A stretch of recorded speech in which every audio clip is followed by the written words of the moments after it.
मैं शैलजा अपने चैनल पर आपका हार्दिक स्वागत करती हूँ। आशा करती हूँ आप सब स्वस्थ एवं प्रसन्न होंगे।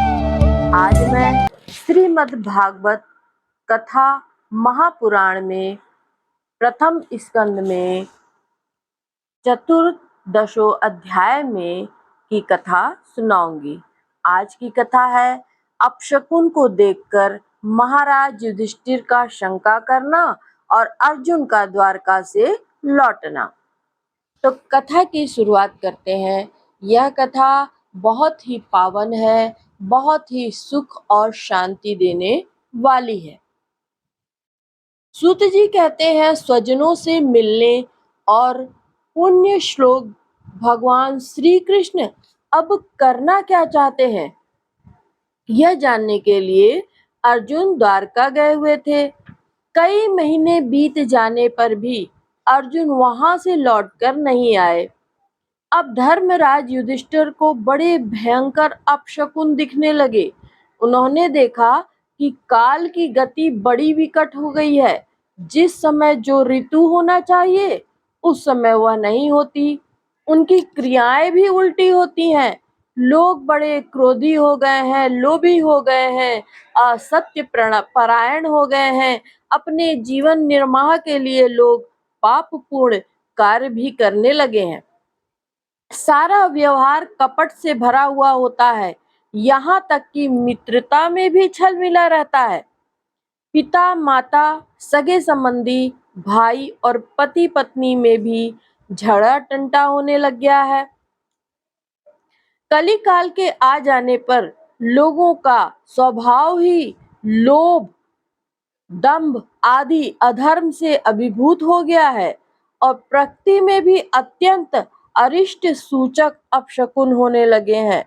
यह सब देखकर युधिष्ठिर ने अपने छोटे भाई भीमसेन से कहा। युधिष्ठिर ने कहा, भीमसेन, अर्जुन को हमने द्वारका इसलिए भेजा था कि वह वहां जाकर पुण्य श्लोक भगवान श्री कृष्ण क्या कर रहे हैं इसका पता लगा आए और संबंधियों से मिल भी आए।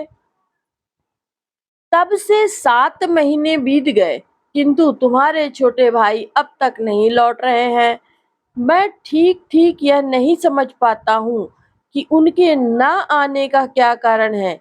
कहीं देवर्षि नारद के द्वारा बतलाया हुआ वह समय तो नहीं आ पहुंचा है जिसमें भगवान श्री कृष्ण अपने लीला विग्रह का संवरण करना चाहते हैं। उन्हीं भगवान की कृपा से हमें यह संपत्ति, राज, स्त्री, प्राण, कुल, संतान, शत्रुओं पर विजय और स्वर्गादि लोकों का अधिकार प्राप्त हुआ है। भीमसेन, तुम तो मनुष्यों में व्याघ्र के समान बलवान हो। देखो तो सही, आकाश में उल्कापात आदि, पृथ्वी में भूकंप आदि और शरीर में रोग आदि कितने भयंकर अपशकुन हो रहे हैं। इनसे इस बात की सूचना मिलती है कि शीघ्र ही हमारी बुद्धि को मोह में डालने वाला कोई उत्पात होने वाला है। प्यारे भीमसेन, मेरी बाईं जांघ, आंख और भुजा बार बार फड़क रही है। हृदय जोर से धड़क रहा है। अवश्य ही बहुत जल्दी कोई अनिष्ट होने वाला है। देखो, यह सियारिन उदय होते हुए सूर्य की ओर मुंह करके रो रही है। अरे, इसके मुंह से तो आग भी निकल रही है। यह कुत्ता बिल्कुल निर्भय सा होकर मेरी ओर देखकर चिल्ला रहा है।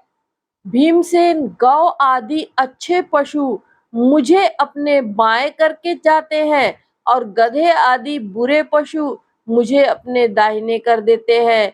मेरे घोड़े आदि वाहन मुझे रोते हुए दिखाई देते हैं। यह मृत्यु का दूत पेड़ुकी उल्लू और उसका प्रतिपक्षी कौवा रात को अपने कण कठोर शब्दों से मेरे मन को कंपाते हुए विश्व को सूचना देना चाहते हैं।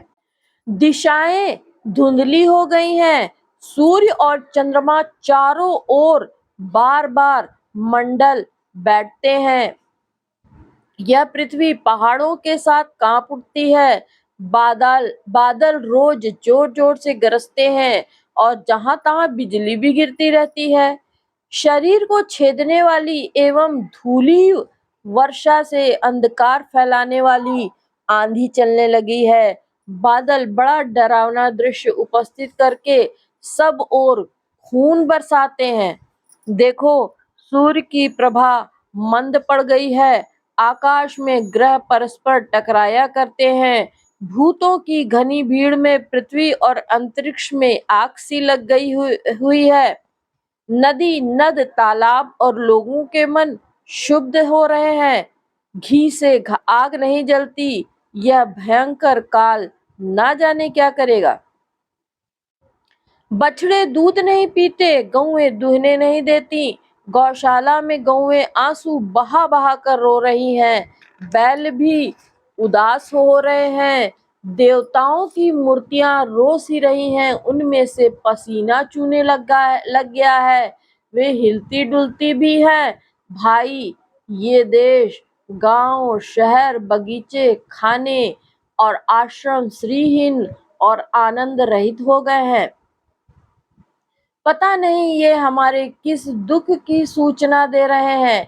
इन बड़े बड़े उत्पातों को देखकर मैं तो ऐसा समझता हूँ कि निश्चय ही यह भाग्यहीना भूमि भगवान के उन चरण कमलों से, जिनका सौंदर्य तथा जिनके ध्वजा, वज्र, अंकुश आदि विलक्षण चिन्ह किसी में भी कहीं भी नहीं है, रहित हो गए हैं। शौनक जी, राजा युधिष्ठिर इन भयंकर उत्पातों को देखकर मन ही मन चिंतित हो रहे हैं कि द्वारका से लौटकर अर्जुन आए। युधिष्ठिर ने देखा अर्जुन इतने आतुर हो रहे हैं जितने पहले कभी देखे नहीं गए थे। कभी नहीं देखे गए थे ऐसे। मुंह लटका हुआ है, कमल सरीखे नेत्रों से आंसू बह रहे हैं और शरीर में बिल्कुल भी कांति नहीं। उनको इस रूप में अपने चरणों में पड़ा देखकर युधिष्ठिर घबरा गए। देवर्षि नारद बातें याद करके उन्होंने सुहृदों के सामने ही अर्जुन से पूछा। युधिष्ठिर ने कहा, भाई, द्वारकापुरी में हमारे स्वजन संबंधी मधुभोज, दशाह, आह, सात्वत, अंधक और वृषवंशी यादव कुशलते से तो हैं। हमारे माननीय नाना सूर्यसेन जी प्रसन्न हैं। अपने छोटे भाई सहित मामा वसुदेव जी तो कुशल पूर्वक हैं। उनकी पत्नियां हमारी मामी देवकी आदि सातों बहिनें अपने पुत्रों और बहुओं के साथ आनंद से तो है। जिनका पुत्र बड़ा कंस बड़ा ही दुष्ट था, वे राजा उग्रसेन अपने छोटे भाई देवक के साथ जीवित तो है ना। हार्दिक, उनके पुत्र कृतवर्मा, अक्रूर, जयंत, गद, सारण तथा शत्रुजित आदि यादववीर सकुशल है ना। यादवों के प्रभु बलराम जी तो आनंद से हैं। वृष्णि वंश के सर्वश्रेष्ठ महारथी प्रद्युम्न सुख से तो हैं। युद्ध में बड़ी फुर्ती दिखाने वाले भगवान अनिरुद्ध आनंद से हैं ना। सुषेण, चारुदेशन, जामवती नंदन सांब और अपने पुत्रों सहित ऋषभ आदि भगवान श्री कृष्ण के अन्य पुत्र भी प्रसन्न है ना। भगवान श्री कृष्ण के सेवक श्रुतदेव, उद्धव आदि और दूसरे सुनंद आदि प्रधान यदुवंशी जो भगवान श्री कृष्ण और बलराम के बाहुबल से सुरक्षित हैं, वे सब सकुशल है ना। हमसे अत्यंत प्रेम करने वाले वे लोग कभी हमारा कुशल मंगल भी पूछते हैं। भक्त वत्सल ब्राह्मण भक्त भगवान श्री कृष्ण अपने स्वजनों के साथ द्वारका की सुधर्मा सभा में सुखपूर्वक विराजते हैं। वे आदि पुरुष बलराम जी के साथ संसार के परम मंगल, परम कल्याण और उन्नति के लिए यदुवंश रूप क्षीर सागर में विराजमान हैं। उन्हीं के बाहुबल से सुरक्षित द्वारकापुरी में यदुवंशी लोग सारे संसार के द्वारा सम्मानित होकर बड़े आनंद से विष्णु भगवान के पार्षदों के समान विहार कर रहे हैं। सत्यभामा आदि 16,000 रानियां प्रधान रूप से उनके चरण कमलों की सेवा में रत रहकर उनके द्वारा युद्ध में इंद्र आदि देवताओं को भी हराकर इंद्राणी के भोग्य योग्य तथा उन्हीं की अभिष्ट परिजात आदि वस्तुओं का उपभोग करती हैं। यदुवंशी वीर श्री कृष्ण के बाहुदंड के प्रभाव से सुरक्षित रहकर निर्भय रहते हैं और बलपूर्वक लाई गई बड़े बड़े देवताओं के बैठने योग्य सुधर्मा सभा को अपने चरणों से आक्रांत करते हैं। भाई अर्जुन, यह भी बताओ कि तुम स्वयं तो कुशल से तो हो ना? तुम श्रीहीन से दिख रहे हो। वहां बहुत दिनों तक रहे, कहीं तुम्हारे सम्मान में तो किसी प्रकार की कमी नहीं हुई? किसी ने तुम्हारा अपमान तो नहीं कर दिया? कहीं किसी ने दुर्भाग्यपूर्ण अमंगल शब्द आदि के द्वारा तुम्हारा चित्त तो नहीं दुखाया?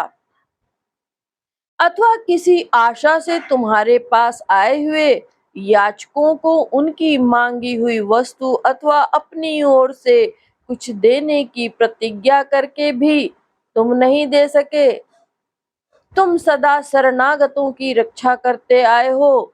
कहीं किसी भी ब्राह्मण, बालक, गौ, बूढ़े, रोगी, अबला या अन्य किसी प्राणी का जो तुम्हारी शरण में आया हो तुमने त्याग तो नहीं कर दिया? कहीं तुमने अगम्य स्त्री से समागम तो नहीं किया अथवा गमन करने योग्य स्त्री के साथ असत्कार पूर्वक समागम तो नहीं किया? कहीं मार्ग में अपने से छोटे अथवा बराबर वालों से हार तो नहीं गए अथवा भोजन कराने योग्य बालक और बूढ़ों को छोड़कर तुमने अकेले ही तो भोजन नहीं कर लिया? मेरा विश्वास है कि तुमने ऐसा कोई निंदित काम तो नहीं किया होगा जो तुम्हारे योग्य न हो। अपने परम प्रियतम अभिन्न हृदय परम सुहृद भगवान श्री कृष्ण से तुम रहित हो गए हो, इसी से अपने को शून्य मान रहे हो। इसके सिवा तुम्हारा कोई कारण नहीं हो सकता जिससे तुमको इतनी मानसिक पीड़ा हो।